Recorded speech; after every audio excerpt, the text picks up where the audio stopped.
சின்னஞ்சிட்டு குருவியே சின்னஞ்சிட்டு குருவியே உன்னை சந்தோஷமா படைச்சது யாரு? அங்கும் இங்கும் பறந்துக்கிட்டு ஆனந்தமா பாடுறியே உன்னை அழகழகா படைச்சது யாரு? யாரு? சின்னஞ்சிட்டு குருவியே படைச்சது யாரு? சின்னஞ்சிட்டு குருவியே சின்னஞ்சிட்டு குருவியே உன்னை அழகா படைச்சது யாரு? ஐயோ ஐயோ இது தெரியாதா? ஒரு ஆண்டவன் எனக்கு மேல இருக்கிறான்.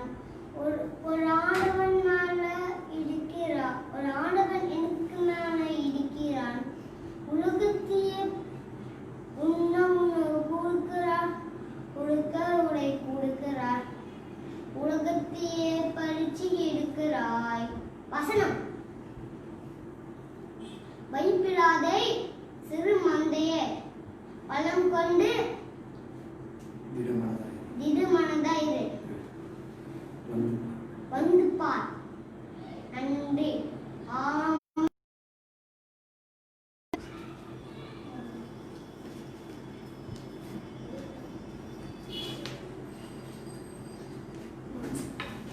ஹல்லேலூயா. கர்த்தருடைய பரிசுத்தமான நாமத்துக்கு மகிமை உண்டாவதாக. கர்த்தராகிய இயேசு கிறிஸ்துவின் பரிசுத்தமான நாமத்தில் வாழ்த்துக்களை தெரிவித்துக் கொள்கின்றோம். சிறிது நேரமானது தடங்களாகிவிட்டன. எனினும் தேவன் நமக்கு உதவி செய்திருக்கின்றார். ஆகவே கர்த்தருக்கு ஸ்தோத்திரம். கர்த்தராகிய இயேசு கிறிஸ்துவின் நாமத்தில் சகோதரன் சகோதரன் சகோதரி பிள்ளைகள் மற்றும் உள்ளதான குருநகர் சபையோர், அங்கே இருக்கத்தக்கதான தேவனுடைய ஊழியக்காரர்கள், தேவனுடைய சகோதரர்கள் சகோதரிகள் எல்லோருக்கும் கர்த்தராகிய இயேசு கிறிஸ்து நாமத்தில் வாழ்த்துக்களை தெரிவித்துக் கொண்டு, இந்திய தேசத்திலும் மற்றும் பஞ்சாப், தஞ்சாவூர், திருச்சி போன்ற இடங்களிலெல்லாம் கேட்டுக்கொண்டிருக்கிறார்கள். விரும்பி கேட்கும் நேர்கள் யாவரையும் நாங்கள் வாழ்த்துகிறோம். சகோதரர் ஸ்டான்லி பால், சகோதரர்கள் ஓடேசின், சகோதரர் அருள்ராஜ், இன்னும் தஞ்சாவூர் இருக்கதான சகோதர சகோதரிகள் இவரெல்லாம் கேட்டுக்கொண்டிருக்கிறார்கள். கர்த்தர் தாமே அவரை ஆசீர்வதித்து வழிநடத்துவாராக. ஆமென். இப்பொழுது யோவான் எழுதின சுவிசேஷம் 19ஆம் அதிகாரம் 28ஆம் வசனம், 29ஆம் வசனம், 30ஆம் வசனங்களை நாம் வாசிப்போம். யோவான் 19ஆம் அதிகாரம். இந்த யோவான் 19ஆம் அதிகாரம் 28லிருந்து 30 வசனங்களை நாம் வாசிக்க கர்த்தர் நாட்களில் நமக்கு தந்திருக்கின்றார். ஆமென்.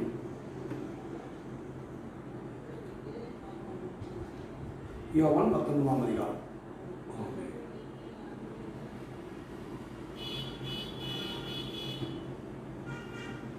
அதன் பின்பு எல்லா வாக்கியம் நிறைவேறத்தக்கதாக தாகமாயிருக்கிறேன் என்றார். காணி நிறைந்த பாத்திரம் அங்கே வைக்கப்பட்டிருந்தது. அவர்கள் கடற்காலானை காலிலே தோய்த்து ஈசோப்பு தண்ணில் மாட்டி அவர் வாயிடத்தில் நீட்டிக் கொடுத்தார்கள்.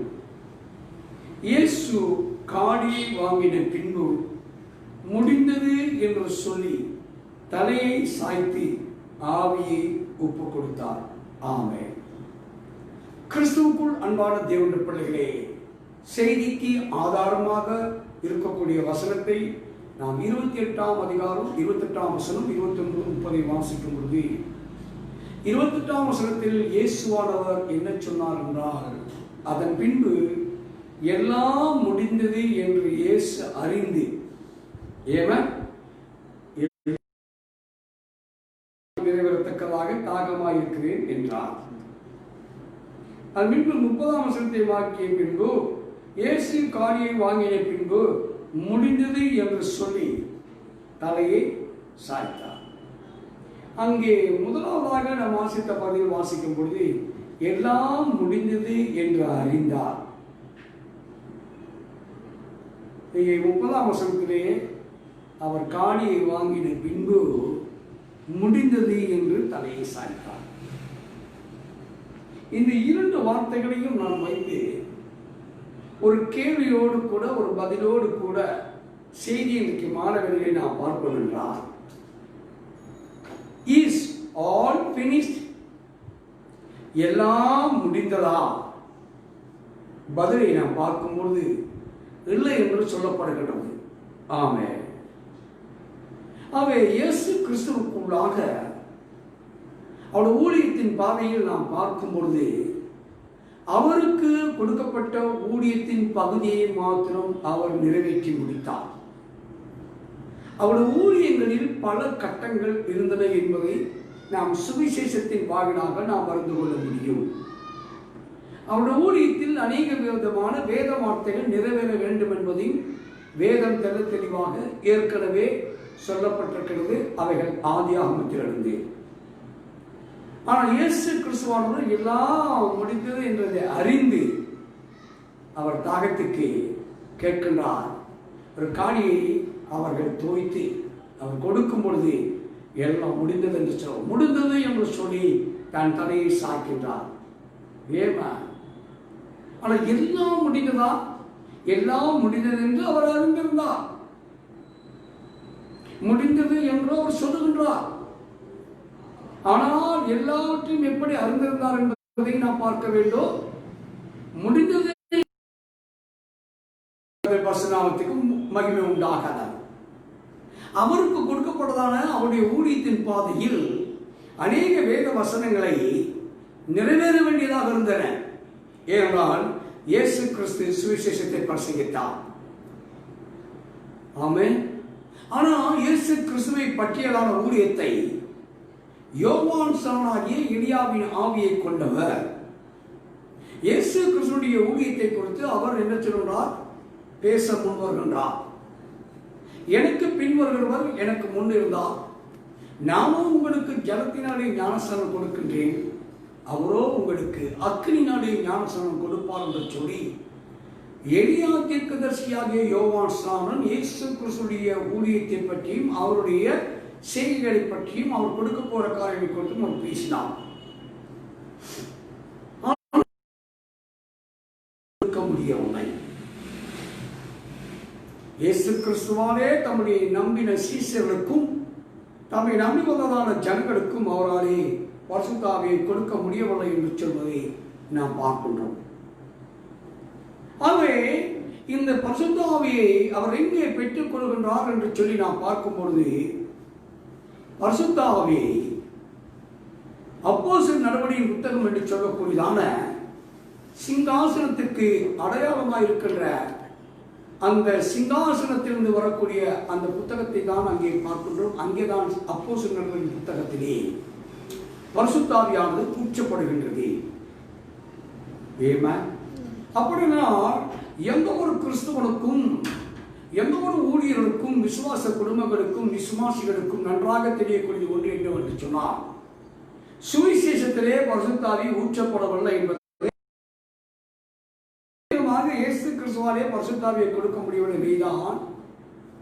அதே விதமாக அவருக்கு காலத்திற்கு அப்பால் இருந்ததான 7 சபையின் காலங்கள், 7 பொன் குத்து விளக்குகள், 7 தூதர்கள், 7 நட்சத்திரங்கள், 7 தீபங்கள், 7 ஆவிகள் என்று சொல்லக்கூடியதான அவைகள் அவருடைய கண்களுக்கு மறைவாக தேவன் வைத்தார். அவருடைய நாட்களிலே அவருக்கு 7 சபையின் காலங்கள் என்னவென்பதை அவருக்கு தெரியாது.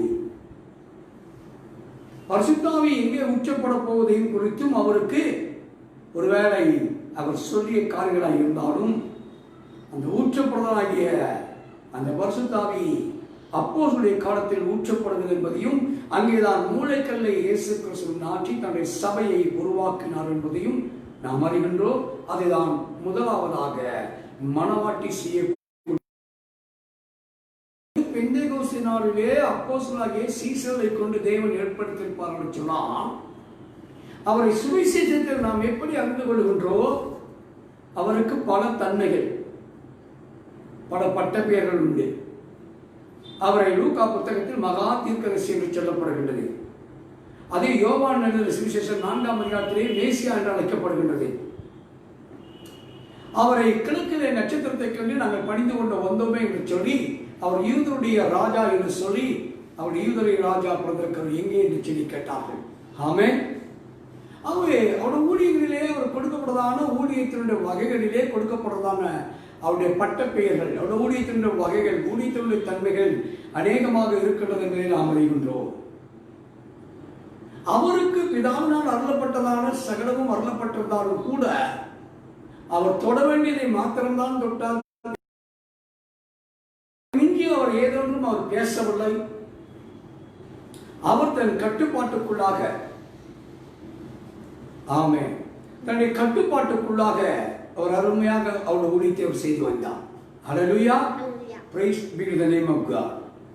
ஆனால் அவருடைய சீசனாகிய யோவான், அப்போஸ்தலனாகிய யோவான், அவனுக்கு வெளிப்படுத்துகிற விசேஷத்தில் முழுமையாக ஆவிக்குள்ளாகின்றான். 3 முறை ஆவிக்குள்ளாகின்றதான அந்த யோவானுக்கு சபையின் காலங்களை தேவன் காண்பிக்கின்றார், முத்திரைகளை தேவன் காண்பிக்கின்றார், பாதைகளை காண்பிக்கின்றார், எக்காலங்களை காண்பிக்கின்றார், இன்னும் உலகத்தில் நடக்க போன்றதான சம்பவங்களையும் கொடுத்து காண்பிக்கின்றார். இவர் இயேசு கிறிஸ்துவுடைய ஊழியங்களை காட்டிலும் இவருடைய ஊழியங்கள் அந்த பத்மதீவிலே தேவன் தரிசனம் சம்பவிக்கப்பட போகின்றது, தீர்க்க தரிசனங்கள் உரைக்கப்படுகின்றது. இவைகள் எல்லாம் நிறைந்த ஒரு புத்தகமாக ஒரு ஊழியத்தை வர்ணிக்கின்றது. ஆனால் அவனது 7 சபையின் காலங்கள், 7 முத்திரைகள், 7 வாதைகள், 7 எக்காலங்கள், 7 தீபங்கள், 7 நட்சத்திரங்கள் எல்லாவற்றையும் கூட அவருடைய கண்களினாலே தரிசனமாக பார்த்து அவன் எழுதி இருந்தாலும் கூட இயேசு கிறிஸ்துவுக்கு எவ்விதமாக சபையின் காலங்கள் தெரியாமல் போனதோ அதே விதமாக இவனுக்கு கண்டதான காட்சிகளுடைய வியாக்கியானங்கள் என்னவென்பதை அவனுக்கு தேவன் வெளிப்படுத்தவில்லை. நாம் 2ஆம் கட்டத்துக்குள் வருகின்றோம். அவன் ஒரு வெளிப்பாடையும் அவன் பெற்றுக்கொள்ளவில்லை, எல்லாவற்றையும் எழுதினான் என்று பார்க்கின்றோம். ஆனால் இவைகளெல்லாம் இந்த வேதாந்தத்தில் பார்க்கும்போது முக்கியமானவர்களாக இருக்கின்றன. ஏதென்றும் எதேச்சையாக எழுதப்படவில்லை, தேவனாலே சொல்லப்பட்டு தேவனாய கர்த்தர் வைத்திருக்கின்றார். ஆமென். அதே விதமாக இந்த தீர்க்கதரிசி பிரானம் அவர்களை குறித்து நாம் நம்முடைய தீர்க்கதரிசி என்று நாம் விசுவாசிக்கின்றோம். 7ஆம் சபையினுடைய தூதன் என்று சொல்லி நாம் விசுவாசிக்கின்றோம். அவர் எலியாவின் ஆவியை பெற்றவர் என்று சொல்லி நாம் அறிகின்றோம். ஆனால் அவருக்கும் தேவனாய் கர்த்தர் நாம் பார்த்தால் 7 சபையின் காலங்களை 2 முறை பிரசங்கித்திருக்கின்றார் என்பதை நாம் அறிந்திருக்கின்றோம். அதை கடந்த ஒரு 7 முத்திரைகளுடைய செய்திகளை பிரசங்கிக்கத்தக்கதாக தேவனுக்கு அனுமதி கொடுத்தவர் அனுப்பினாலும் கூட அவர் 6 முத்திரைகளை தான் அவர் கொடுத்து பிரசங்கித்தார் என்பதற்கு அவருடைய செய்திகளிலே அநேக சான்றுகள் இருக்கின்றன. அதே விதமான எக்காலங்களை குறித்து அவர் பேசினார் என்று பார்த்தால் எக்காலங்கள் எல்லாமே 6வது முத்திரையின் கீழாக பேசப்பட்டிருக்கிறது என்பதை தான் சொல்லுகின்றாரே ஒழிய தெளிவாக வெளிச்சமாக வெளிப்படையாக பேசினாரா என்று சொல்லி நாம் பார்த்தால் அவர் எக்காலங்களை குறித்தும் அவ்வளவாக அவர் பேசவில்லை. வாதைகளை குறித்து பேசினாரா என்று சொல்லி பார்த்தாலும் அதற்கும் அவருடைய செய்தியிலிருந்து பார்க்கும் பொழுது அந்த வாதைகளையும் அவர் அவ்வளவாக மேன்மையாக தெளிவாக வெளிப்படுத்தவில்லை என்பதை நாம் இங்கே பார்க்கிறோம். ஆகவே இந்த மாணவர்களிலே இயேசு கிறிஸ்துவை பற்றிய அவருடைய ஊழியத்தையும் அப்போஸ்தலனாகிய யோவான் அவருடைய ஊழியத்தையும் இந்த 20ஆம் நூற்றாண்டிலே தேவன் எழுப்பியதான ஒரு தீர்க்கதரிசியுடைய ஊழியத்தையும் நாம் பார்க்கும் பொழுது இவருடைய ஊழியங்களிலே தேவன் எவைகளை செய்ய வேண்டும் என்று தீர்மானித்திருந்தாரோ அவைகளை மாத்திரம்தான் தேவன் செய்து முடித்தார். ஆமென். ஆனால்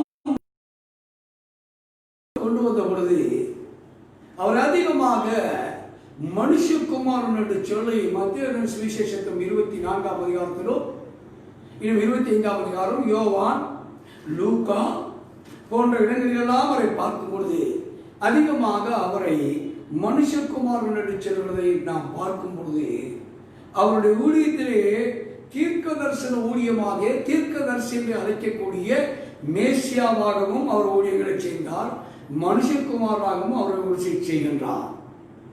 ஆனால் அவருடைய ஊழியத்தில் அவர் செய்யத்தக்கதான வரும்பொழுது எதிர்காலங்களை குறித்து நிகழப்போகிற நிகழ்ச்சிகளையும் தீர்க்க தரிசனமாக உரைத்தார். சம்பவங்கள் சம்பவிக்கப் போகின்றவர்களை வெளிவாக விவரமாக சொன்னார்.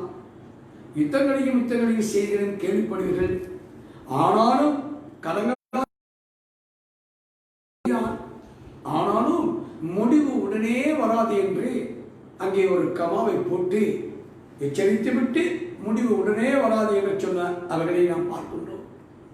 அந்த மத்திய 24ஆம் அதிகாரத்திலே அவர் தீர்க்கதரிசியாக தாம் செயல்பட்டிருந்தாலும் அவருக்கு 6 முத்திரைகளை மாத்திரம்தான் அவருக்கு பிரசங்கிப்பதற்கு தேவன் கொடுக்கின்றார். ஆமென். ஆக தேவன் அவருக்கு அந்த 6 முத்திரைகளை மாத்திரம்தான் திறக்க முடியாத கிருபை கொடுத்தார் என்று சொல்லி நாம் அங்கே பார்க்கின்றோம். தேவன் அவரை 7வது முத்திரையை இன்னதென்று பேசுவதற்கு தேவன் அதை அனுமதிக்கவில்லை. தேவன் அதை அவருக்கு வெளிப்படுத்தவில்லை. அதே மனுஷகுமாரனாக நாம் இங்கே 20ஆம் நூற்றாண்டில் அவரை மனுஷகுமாரன் சொல்லுகின்றோம்.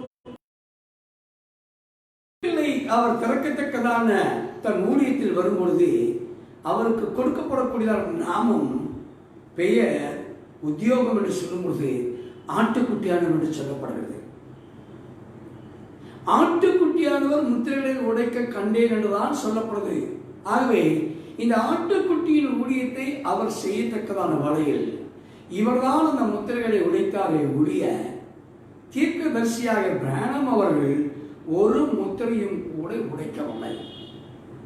ஆனால் இவர் அந்த மனுஷகுமாரன் வெளிப்படும்படியான அவர் நேரங்கள் வருகிறதை நாம் பார்க்கும் பொழுது அவரை தீர்க்கதரிசி என்று எப்படி மத்தேயு சுவிசேஷம், லூக்கா சுவிசேஷம் அழைக்கப்படுகின்றதோ அங்கேயே அந்த தீர்க்கதரிசி 6 முத்திரைகளை தான் கொடுத்தாரே ஒழிய அதே விதமாக இங்கே இந்த 7வது முத்திரையும் அவர் கொடுத்து முடிக்கவில்லை. யோவான் 19ஆம் அதிகாரத்தில் நாம் வாசிக்கும் பொழுது எல்லாம் முடிந்தது என்று அறிகின்றார். காடியை வாங்கின பின்பு முடிந்தது என்று சொல்லுகின்றார். அதை எப்படி நாம் அறிந்து கொள்ள முடியும்? எப்படி நாம் புரிந்து கொள்ள முடியும்? எப்படி அதை குறித்து மற்றவர்களுக்கு விளக்கம் சொல்ல முடியும்? ஒன்றை நாம் கவனிக்க வேண்டும். ஆட்டுக்குட்டியானவராக முத்திரைகளை ஒன்றை உடைப்பதற்காக வரும்பொழுது அவர் மனுஷகுமாரனாக, தேவகுமாரனாக, தாவீதின் குமாரனாக இருந்த முதல் வருகையில் அவரை சித்தரித்து காண்பிக்கும் பொழுது வித்தியாசமாக இருக்கிறது. ஆனால் புதிய ஏற்பாட்டிலே முத்திரைகளை திறக்க வரும்பொழுது அதே வேதம் அவரை ஆட்டுக்குட்டியானவர் என்று சொல்லுகின்றது. இந்த ஆட்டுக்குட்டி என்பதை அறிமுகப்படுத்தியவன் யார்? யோவான் ஸ்நானன் அல்லவா? இதோ உலகத்தின் பாவங்களை சுமந்து தீர்க்கின்ற தேவா. அந்த ஆட்டுக்குட்டிக்கு தான் இந்த வெளிப்படுத்தும் விசேஷத்தில் 6ஆம் அதிகாரத்தில் முத்திரைகளை உடைக்கத்தக்கதாக அவர் அந்த உத்தியோகத்தை செய்ய முன்வரும் பொழுது ஆட்டுக்குட்டியானவர் என்று அழைக்கப்படுகின்றது. ஆமென், ஆமென். ஆனால் எல்லாம் முடிந்தது என்று அறிந்த அவர் எப்படி எல்லாம் முடிந்தது என்று அறிந்தார்? ஆதியாகமத்தில் இருந்து சொல்லப்படக்கூடிய தீர்க்க தரிசனங்கள் இவரை குறித்து ஒவ்வொன்றாக வேதாகமத்தின்படி நிறைவேறுவதை அவர் முதலாவதாக அறிந்திருக்கின்றார். முதலாவதாக இயேசு கிறிஸ்துவும் அவர் பூமிக்கு வந்த பொழுது அவர் யாருடைய வித்து என்பதை அவர் அறிந்திருந்தார். அவர் ஸ்திரீயினாலே பிறந்த வித்து என்பதை அவர் அறிந்திருந்தார்.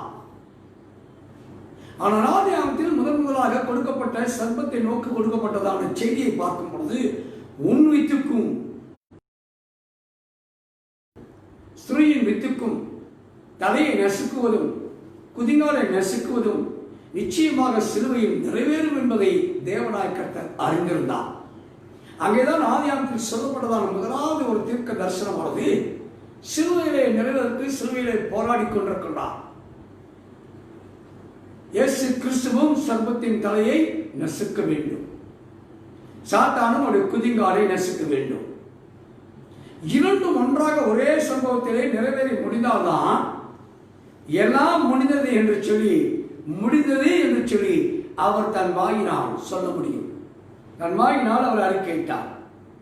அதே விதமாக அந்த சிலுவையிலே அவர் இருக்கும் பொழுது, என் தேவனே ஏன் என்னை கைவிட்டீர் என்று அவர் சிலுவையில் இருக்கும் பொழுது தன்னுடைய வார்த்தையை தன் வாயினாலே அவர் கதறுகிறதை பார்க்கின்றோம். ஆனால் இந்த தீர்க்க தரிசனமானது சங்கீதங்களின் புத்தகம் 22ஆம் அதிகாரத்திலே பரிசுத்த ஆவியானவர் தாவீதுக்குள்ளாக இருந்து அந்த கத்திய சத்தத்தை பார்க்கும் பொழுது இந்த வேத வசனமும் சிலுவையிலே நிறைவேறிய பின் தான் முடிவடைதல் உண்டாகும். இரண்டாவதாக, மூன்றாவதாக அவருடைய வஸ்திரம், கையினாலே நெய்யப்படாத தைக்கப்படாத வஸ்திரத்தை அவர்கள் பங்கிட்டுக் கொள்வார் என்று சொன்ன அந்த தீர்க்க தரிசனமும் நிறைவேறத்தக்கதாக அங்கே பங்கிட்டுக் கொள்ளுகின்றார்கள். அதுவும் அங்கே சிலுவையிலே நிறைவேற வேண்டும். குற்றமில்லாத ரத்தத்தை, மாசற்ற ரத்தத்தை நான் காட்டிக் கொடுத்தேனே என்று சொல்லி யூதாஸ் தான் மனசாபப்பட்டு நான் காட்டிக் கொடுத்தேனே என்று சொல்லி மனஸ்தாபப்பட்டு துக்கித்திருக்கின்ற வரையிலே அது முன்பாடு என்று சொல்லப்பட்டதும், அது 30 வெள்ளிக்காசை கொண்டு ஆசாரத்திலே கொடுத்ததும், அந்த ஆசாரத்தை வாங்கி இது ரத்த நிலத்துக்குரியது, ஆகவே இதை ஒன்று சேர்க்க இங்கே வாங்கக்கூடாது, இது நிலக்கிரயத்துக்கு நாம் வாங்கிக் கொள்ளலாம் என்று அந்த காணிக்கை கொடுத்து எரேமியா தீர்க்கதரிசி சொன்ன தீர்க்கதரிசனம் நிறைவேற வேண்டும் என்பதை வேதம் சொன்னவனமாக அங்கே நிறைவேறக்குள்ளே உண்டாகிறது. சிலுவையிலே தொங்கிக் கொண்ட 2 கல்லர்கள், அவருடைய எலும்புகள் முறிக்கப்பட வேண்டும். அவர்கள் இருவருடைய எலும்புகள் முறிக்கப்பட்ட பின் தான் இயேசு கிறிஸ்துவின் எலும்புகள் முறிக்கப்பட வேண்டும் என்பதை அவர் அறிந்தவர்களாக முறிக்கப்பட்டு வருகிறார்கள். ஆனால் நீதிமானுடைய எலும்புகள் முறிக்கப்படுவதில்லை என்று சொல்ல முன்பதாகவே நீதிமானாக மறிக்க வேண்டியது நிறைவேறுதலுக்குள்ளே வர வேண்டும். இவரை நீதிமான் என்று சொல்லுவன் யார்? பிலாத்து அல்லவா? இவரத்தில் ஒரு குற்றத்தை நான் காணவில்லை, இவர் நீதிபரர். அவருடைய மனைவி சொப்பனத்திலே பாடுபட்டு வெகு பாடுபட்ட கருங்களை அறியும் பொழுது இவரை குறித்து சொல்ல சாட்சி என நீதிமான், நீதிபரர். நீதிமானுடைய எலும்புகள் முறிக்கப்படுவதில்லை என்ற வேதவசம் நிறைவேறத்தக்கதாக சிலுவையிலே அவருடைய எலும்புகள் முறிக்கப்படவில்லை. ஆகவே இன்னொரு தீர்க்கதரிசனம் நிறைவேறுவதற்காக அவன் 100க்கு அதிபதியாக சேவகன் நீட்டியை எடுத்து விழா எலும்பிலே குத்துகிறான். தண்ணீரை ரத்தமும் இவன் சாட்சி கொடுக்கின்ற மெய்யாகவே தேவனுடைய குமாரன். எல்லா வேத வசனங்களும் ஒரு குறிப்பிட்ட நேரத்துக்குள்ளாக, ஒருவேளை வியாழக்கிழமையிலே காட்டிக் கொடுக்கப்பட்டு வெள்ளிக்கிழமையிலே பாடுகளை அனுபவிக்கின்றார், வெள்ளிக்கிழமை மாணவர்களே மறித்து விடுகின்றார். ஒரு 24 மணித்தியாலங்களுக்குள்ளாக எத்தனை வேத வசனங்கள் நிறைவேறுகிறது என்பதை வேதத்தின் வாயிலாக சொல்ல முடியும். இவன் எத்தனவா என்று சொல்லி தலையை துடுக்கி அவர் நடந்து போன விதங்களை குறித்து வேத வசனம் சொல்லவில்லையா? இவர் தானியை பிடித்து தலையிலே குட்டுவார் என்று சொல்லப்பட்டது நிறைவேறவில்லையா?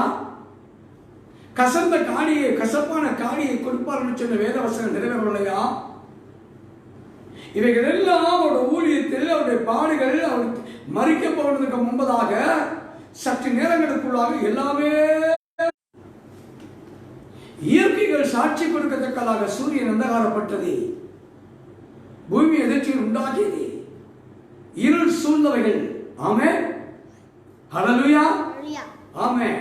இருள் சூழ்ந்தவைகளாக இருந்த நேரத்தில் பார்க்கும் பொழுது இயற்கை அவருடைய மரணத்தை குறித்து சாட்சி கொடுத்தது.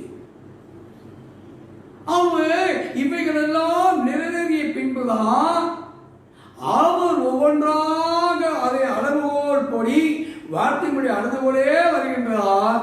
தன்னுடைய முடிவு எப்படியாக இருக்கும் என்று எல்லாம் அறிந்து முடிந்தது என்று சொல்லத்தக்கதாக அவர் தம்முடைய ஊழியத்தில் கொடுக்கப்பட்டவர்களை அறிந்திருக்கின்றார்.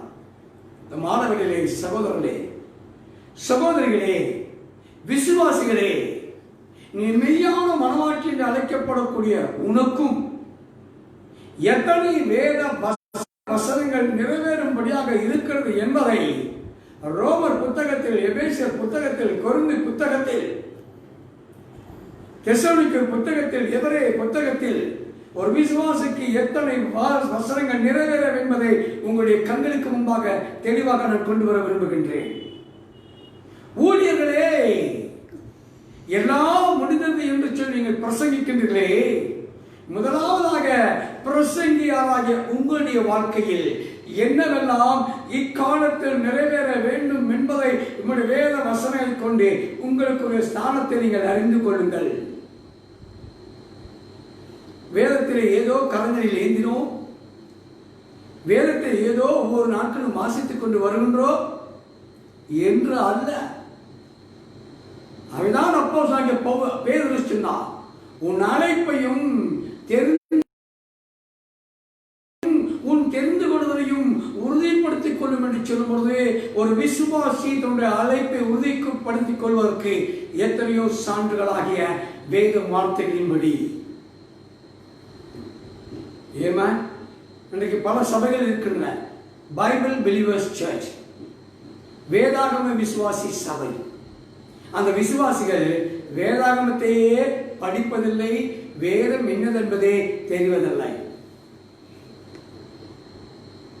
பைபிள் பிலீவர்ஸ், வேத விசுவாசிகள். கடைசி கால செய்தியில் இருக்கக்கூடிய சபைகளுக்கு பெயர்களிலே குறைச்சல் என்பது இல்லை. விசுவாசிகள் தான் ஸ்தானத்தை அறிந்து கொள்வதற்கு முடியவில்லை. ஆனால் இயேசு கிறிஸ்து தனக்கு கொடுக்கப்பட்ட ஊழியத்தை மாத்திரம் சரியாக எருசலேம் தேவனுடைய ஆலயத்திலே சென்றார். 66ஆம் ஆயிரத்திலே கர்த்தருடைய ஆவியானவரின் மேல் இருக்கிறார் என்று சொன்ன வேத வசனத்தை வாசித்து அதை சுருட்டி கொடுத்தார். முதல் வருகையில் இருக்கக்கூடிய ஆசிரியராக அவர் அந்த தோற்சூலை வாங்கி கொடுத்தார். கடைசி காலத்திலே இரண்டாம் பகுதியாக நிறைவேறுதலுக்குள்ளாக கடந்து வர வேண்டிய ஒரு பகுதி உண்டு. ஆனால் இங்க இயேசு கிறிஸ்து தன்னுடைய முற்றிலுமான ஊழியத்தை நிறைவேற்றி முதலாம் வருகையில் முடிக்கவில்லை. He has not completed his ministry. அப்படினால் அவருடைய ஊழியத்தை யார்தான் நிறைவேற்றி முடிப்பார்? இங்கேதான் ரகசியம் இருக்கின்றன. அந்த முதலாம் வருகையில் அவர் செய்த ஊழியத்திலே அவர் கொடுக்கப்பட்ட பெயர் மணவாளன் என்றதான ஒரு பெயர்.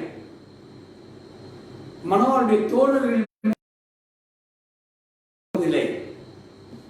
ஒன்று மணவாட்டியை கொண்டுதான் அவர் இந்த ஊழியத்தை நிச்சயமாக முடிவுக்குள்ளே கொண்டு வருவார். இப்பொழுது அவர் நேரடியாக வந்து ஊழியம் செய்ய முடியாது, நேரடியாகவும் வரமாட்டார் என்று ஆணித்தரமாக சொல்லுகின்றோம். மீண்டும் மறுவிசை அவர் சரியத்தின் இந்த பூமியில் வெளிப்பட்டு ஊழியத்தை செய்வார் என்று எதிர்பார்த்துக் கொண்டிருக்கிற ஒரு தவறான காரியங்களை சிந்தையிலிருந்து நீக்கிவிடுங்கள். ஒரு முறை பௌதிக சரீரத்திலே ஊழியம் செய்தார். இன்னொன்று தீர்க்கதரிசியாக எலியா வில்லியம் பிரானம், என் மகன் பில்லி போல் வந்து என்னை தட்டி எழுப்புவான், அப்பொழுது நான் எழும்பி ஊழியத்தை செய்வேன். I will rise again. நான் மீண்டும் I will rise again என்று சொல்லும் பொழுது எத்தனை வகையான அர்த்தங்களை பெற்றுக்கொள்ளலாம். ஒரு கூட்டம் நம்பிக்கொண்டிருக்கிறார்கள் அவர் மீண்டும் உயிரோடு எழும்பி வந்து இந்த ஊழியத்தை செய்வார் என்று சொல்லி.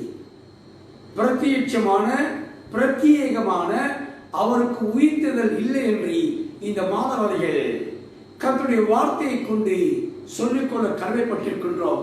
ஆகவே அவர் உயிர்த்தெழுந்து வந்து ஊழியத்தை செய்வார் என்று சொல்லி எதிர்பார்த்துக் கொண்டிருக்கின்ற தவறான சித்தாந்தங்கள், தவறான கொள்கைகள், தவறான உபதேசங்கள், தவறான நம்பிக்கைகளை உங்களுடைய சிந்தையிலிருந்து எடுத்து போடுங்கள். அது இயேசு கிறிஸ்து உயிரோடு பூமியில் வந்து மனுஷகத்திலே ஊழியம் செய்ய போவதும் இல்லை. தீர்க்கதரிசி பிரானம் உயிரோடு கூட எழுப்பி வந்து ஊழியம் செய்யப்படுவதும் இல்லை. ஆமென். ஊழியம் செய்ய போவதும் இல்லை. கிறிஸ்து தம்முடைய ஊழியத்தை குறித்து அவர் அடையாளம் கண்டு கொண்டதை போல அப்போஸ்தலர்கள் தங்கள் ஊழியத்தினுடைய அடையாளத்தை கண்டு கொண்டார்கள்.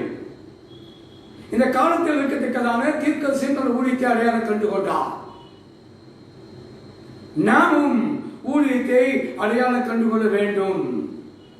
ஆகவே இந்த முத்திரைகளை திறக்க முடியாத காரியம் வரும்பொழுது இங்கே தீர்க்கதரிசியை கொண்டு வந்து முன்பாக வைக்காதீர்கள். ஆட்டுக்குட்டியானவராகிய இயேசு கிறிஸ்துவை முன்பாக வைத்தார். இந்த ஆட்டுக்குட்டியானவர் தான் என்று அறிமுகப்படுத்தப்பட்ட யோவானின் வாயிலாக மத்தேயு 24 6 பேசினவர் ஆட்டுக்குட்டியானவர் முத்திரை உடைக்கின்ற இவரோ 6 தான் உடைக்கிறார் என்பதற்கு வேதமும் ஆதாரமாக இருக்கிறது, செய்திகளோ ஆதாரமாக இருக்கிறது. அது எந்த விதமான நம்பிக்கையும் இல்லை.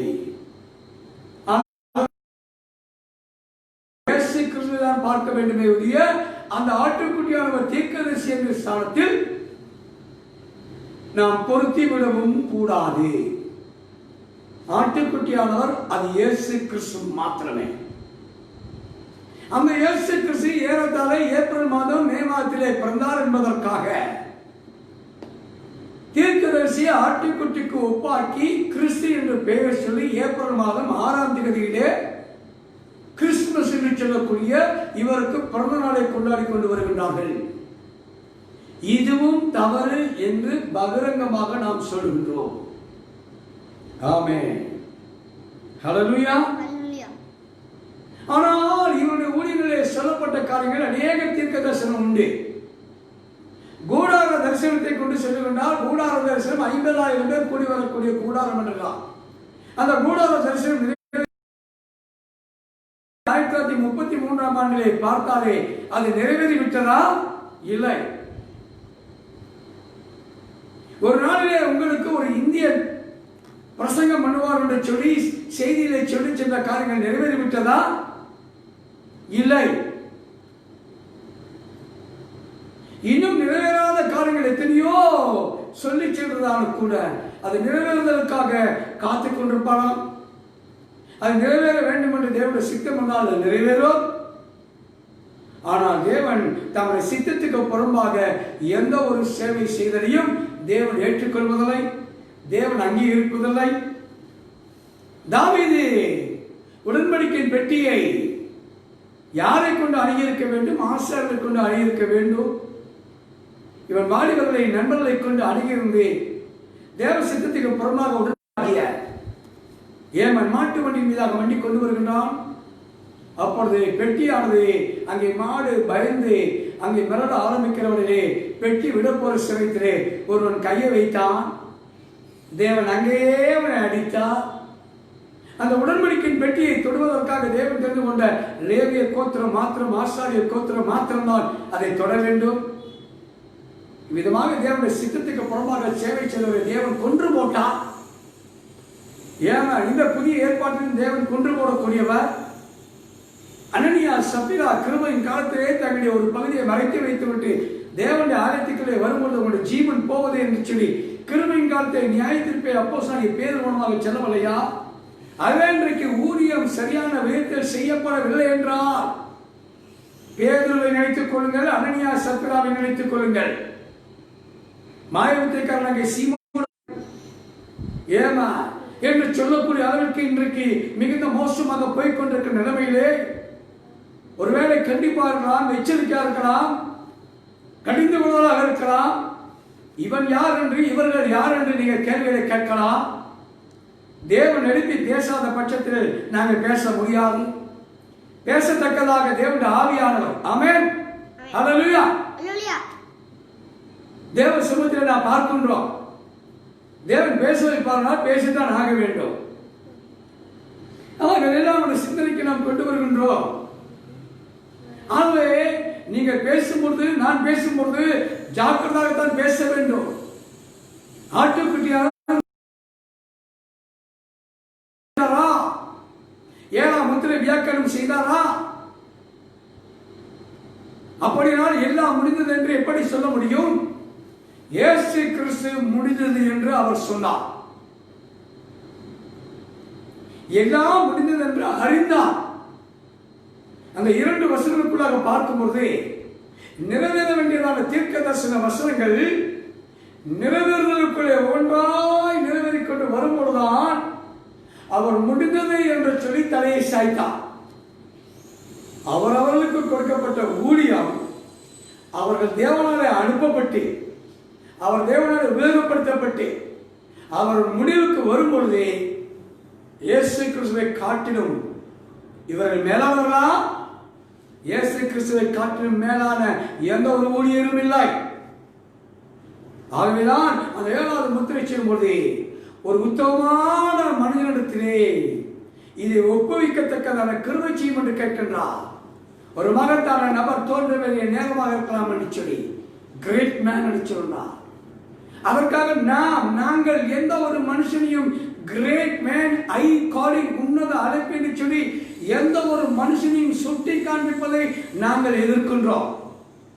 ஆப்பிரிக்காவிலே கிழக்கு எழுப்பிவிட்டார்கள். அமெரிக்க தேசத்திலே கிரேட் மேன் சொல்லக்கூடிய அதை எழுப்பிவிட்டார்கள். ஏன்? சரியான விதத்திலே முடிவடையாத ஒன்றை முடிவுக்குள்ளே கொண்டு வர வேண்டும் என்று தாங்கள் முன்வருகின்றார்கள். நாங்கள் முன்வரவில்லை, எங்களை மேன்மைப்படுத்திக் கொள்ளவில்லை. கண்டிதத்தோடு பிரசங்கிக்க தேவன் எழுப்பியிருப்பார் என்றால் எங்களுடைய கடமைகளை நாங்கள் செய்கின்றோம். அநேகர்களை விட்டு பிரிந்து போகக்கூடிய சூழல் உருவாகலாம், அநேகரை வெறுக்கலாம், அநேகர்களோடு கூட சேர வேண்டாம் என்று சொல்லலாம். கவலைப்படவில்லை, எங்களை அழைத்த ஒரு உண்மையுள்ளவர். ஆமென். அவர் இயேசுவானவர் ஆட்டுக்குட்டியானவராக முத்திரை உடைக்க வேண்டும். ஆனால் மத்தேயு சுவிசேஷம் 24வது அதிகாரத்திலே அவர் தீர்க்கதரிசியாக இருந்து மனுஷகுமாரனாக இருந்து அங்கே வெளிப்படுவதை நாங்கள் பார்க்கின்றோம். இந்த இரண்டையும் நாம் பார்க்கும்போது வெளிப்படுத்தப்படவில்லை என்றுதான் அவர் சொல்லுகின்றார். ஆமென். ஆனால் அப்பொழுது இயேசுவானவர் பூமியின் மீதாக இருந்தால் அந்த ஊழியமானது நிறைவேறி முடிக்கவில்லை. அவர் 7ஆம் முத்திரை திறந்திருக்கிறது என்று சொல்லி கொண்டு வந்திருந்தால் இன்றைக்கு தைரியமாக நாம் சொல்ல முடியும், அவர் 7வது முத்திரை திறந்து விட்டு போனார் என்று. இப்பொழுது ஒத்துக்கொள்கின்றீர்களா? இயேசு கிறிஸ்து முடித்தை முற்றிலும் முடிக்கவில்லை. பரிசுத்தாவியை கொடுத்தாரா? இது பரிசுத்தாவியை கொடுக்கவில்லை. இயேசு கிறிஸ்துவை பற்றிய வெளிப்பாடு பாகம் 1 பாருங்கள். அவராலே பரிசுத்தாவியை கொடுக்க முடியவில்லை. 1, அவருக்கு 7 சபையின் காலங்களுடைய வியாக்கியானங்கள் தெரியாது. 2, அதே விதமாக இங்கே தீர்க்கதரிசியானுக்கு 7 இடிகள் என்பது என்னவென்று தெரியாது. 7வது முத்திரை என்னதென்று தெரியாது. ஏனென்றால் ஆட்டுக்குட்டியார் முத்திரையை கொண்டு வந்தார். தீர்க்கதரிசி ஒரு முத்திரையுடைய வியாக்கியானத்தை அவர் கொடவில்லை, அவர் கொண்டு வரவும் இல்லை, முற்று பெறவில்லை, முடியவில்லை. ஏமா இப்பொழுதும் இன்றைக்கும் இயேசுவானவர் சொல்ல முடியும், எல்லாம் முடிந்தது என்று அவர் சொல்ல முடியாது. அவர் முதல் வருகையிலே தன்னை மாம்ச ரீதியாக இருந்து முடிந்தது என்று சொன்னார். ஆனோடைய செவத்திலே கேளுங்கள், முடிந்ததா முடியவில்லையா? நீங்கள் செவித்தால் உடைய ஜெபங்களுக்கு பதில் உண்டாகிறது அல்லவா? தேவனை நெருக்கமாக கொண்டிருக்கின்றீர்கள் அல்லவா? தேவன் பேசுகிற தேவன் அல்லவா? என் நாமத்தில் நீங்கள் எதை கேட்டாலும் உங்களுக்கு தருவேன் என்று சொல்கின்றார் அல்லவா? ஏன் இப்படிப்படாத காரணங்களை தேவனுடைய சமூகத்தை ஜெபித்து கேட்க மாட்டீர்கள்? ஏன் கேட்கவில்லை? ஏமா ஹல்லேலூயா.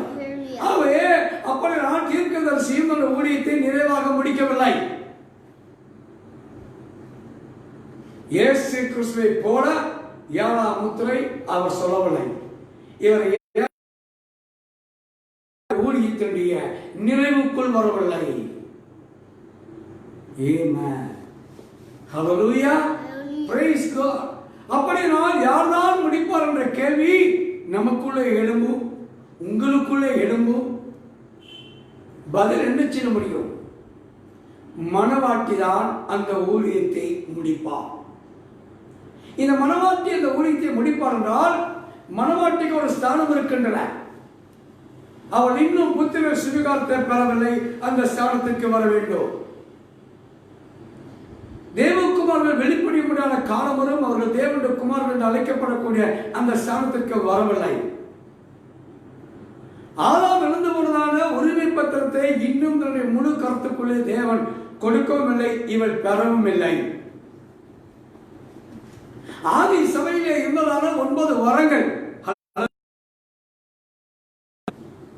ஆதி சபையில் இருந்ததான 9 வரங்களும் இன்னி சபை பெற்றுக் கொள்ளவில்லை. ஒரே பரிசுத்தாவிய 9 கனிகளின் தன்மைகளையும் சபை இன்னும் பெறவில்லை. சபை மக்கள் இன்னும் ஒருமைப்பாட்டுக்குள்ளே வரவில்லை, ஒருங்கிணைப்புக்குள்ளே வரவில்லை, சகோதர சிநேகத்துக்குள்ளே வரவில்லை, அகப்பே லவ் என்று சொல்லக்கூடிய தெய்வீக அன்பை பெறவில்லை, தலைகள் இறங்கியவனே சாணத்தில் பொருத்தப்படக்கூடிய பரிசுத்தாவின் 100% பெறவில்லை.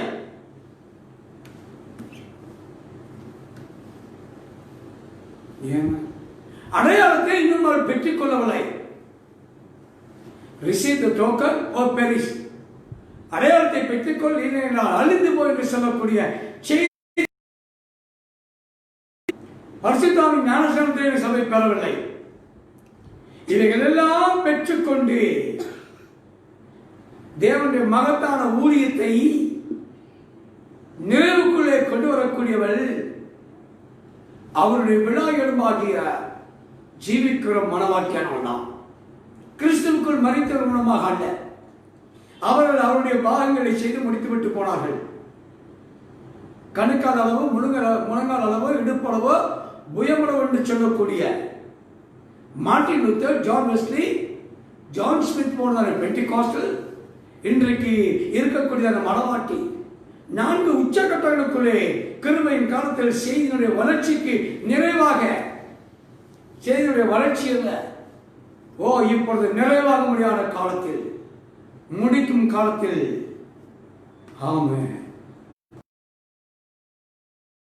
இருள்கள் உண்டாகி பெற்றுக்கொண்ட ஜீவனை இழக்கத்தக்கதாக வருகின்றார்கள். ஆனால் மார்ட்டின் லூத்தர் காலத்திலிருந்து, ஜான் வெஸ்லி காலத்திலிருந்து, பெண்டிகாஸ்டல் ஜான் ஸ்மித் காலத்திலிருந்து ஒருமைக்கு மனவாட்டின் காலம் வரைக்கும் ஜீவனை சிறிது சிறிதாக பெற்று வளர்ச்சி அடைந்து முதிர்ச்சி அடைந்து நிற்கக்கூடிய காலகட்டத்துக்களை கொண்டு வந்திருக்கின்றார். இன்னும் மனவாட்டின் பூர்ண வளர்ச்சி முடிவடையவில்லை. ஆமென்.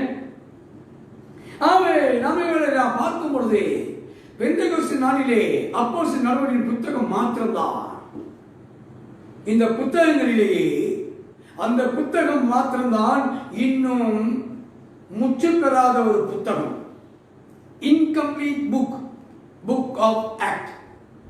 முற்று பெறாத ஒரே ஒரு புத்தகம் இருக்குமானால் அது அப்போஸ்தலருடைய நடவடிக்கையின் புத்தகம். ஏன் அதை தேவன்